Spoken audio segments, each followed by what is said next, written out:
Hello guys! Welcome to my second vlog. Sino ba ako bago naging ML Pro Player? Kukwento at ipapakita ko sa inyo guys yung mga kadalasang ginagawa ko tsaka konting background ko bago ako naging GLAR ng Onyx PH.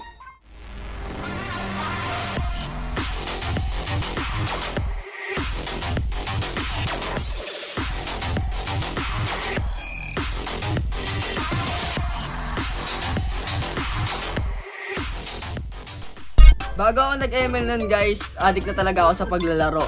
Especially sa computer games like League of Legends, Crossfire, Special Force. Sobrang addict talaga ako dun guys. Tapos, una ako nag-ML nun sa PC lang kasi wala pa akong pambiling phone eh. Tapos, papakita ko sa inyo guys kung saan ako naglalaro. Dito ako ngayon sa dati kong pinaglalaroan bago pa lang ako maging Mobile Legends Pro Player. Tapos, nag-i-start pa lang ako mag-ML. Ayan, papasok ako guys, dun ako. Pwede ba ako pumasok dun ako? Ayan. Pasok ako dito guys. Kahit ako sa inyo yung pinaglaro ko. Paano no? Mga pants ko. Oo, okay guys sa vlog ko. Ayan guys, dito ako ngayon. Pisonet lang yan. Ayan, dito ako lagi naglalaro guys. After ko sa school ko, dito ako lagi naglalaro. Tapos yung kanina, yung nakakausap ko, siya yung may-ari ng shop na yan. Sobrang addict ko, lagi ako hanggang madaling araw nun. Naglalaro pa rin ako. Tapos sila lagi yung kasama ko. Minsan sila rin yung nakakainuman ko. Yan, napakita ko sana. Ito yung ano, may-ari. Sige, Tantan. Sige, Epic. Ito yung mataba. Yan. Yun lang guys. Ayun guys, napakita ko na sa inyo kung saan ako naglalaro dati. Papakita ko naman sa inyo kung saan ako nakatira at ano yung mga napundar ko or napaayos ko kahit pa paano dahil sa pagiging pro player ko. Nandito ako sa harap ng bahay namin ngayon guys at papakita ko sa inyo yung tsura ng bahay namin. At pero bago yun, ma, pakita ko naman mo. Ayun yung mother ko guys. Tapos, hindi yung best friend niya. Yung chismosang kapitbahay namin. Parang si mama chismosa si mame. Guys. Eto. Isa-isahin ko guys.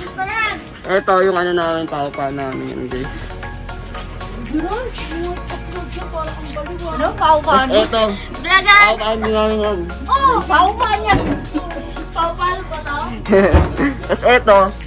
Yung isang kwarto ng mga tita ko. Yung tita ko. Ayun, nakakabad siya. Yan. Eto guys, yung kwarto namin. Share namin. Pasok tayo sa kwarto namin. Nag-iisang kwarto namin guys. Tapos nagsisiksikan lang kami ditong apat. Yan. Ito yung father ko guys. Hi. Ito yung kapatid ko natutulog guys. Oh, pakita ka naman sir. Yan.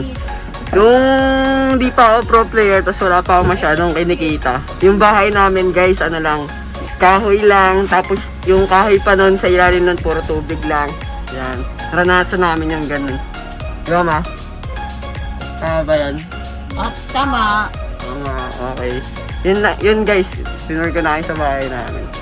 Dito ako nag-i-stay. Nung hindi pa ako pupunta sa mga bootcamp.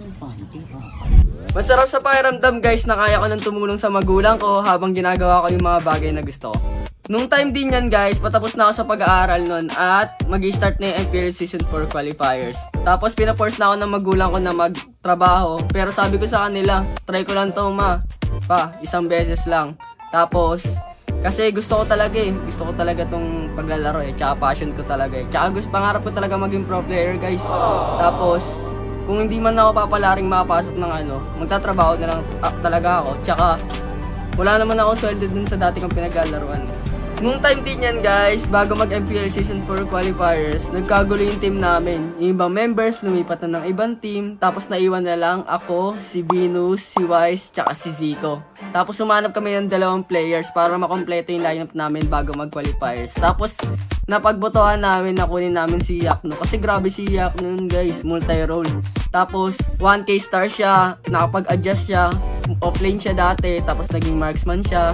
Tapos kinuha naman namin 6-man, yung magaling sa mga strategy, ganun, tapos makakatulong talaga as a 6-man. Yun, kinuha namin si Grid. Tapos doon nag-start yung qualifiers namin. So kung suko na din ako at that time nun guys, kasi yung lineup namin, kakabuo lang, wala pa masyadong chemistry, tapos malapit na yung qualifiers. Pero sa tulong ng teammates ko, sa tulong ng parents ko, sa tulong ng girlfriend ko, pinalakas nila yung loob ko para pagpatuloy itong journey na to.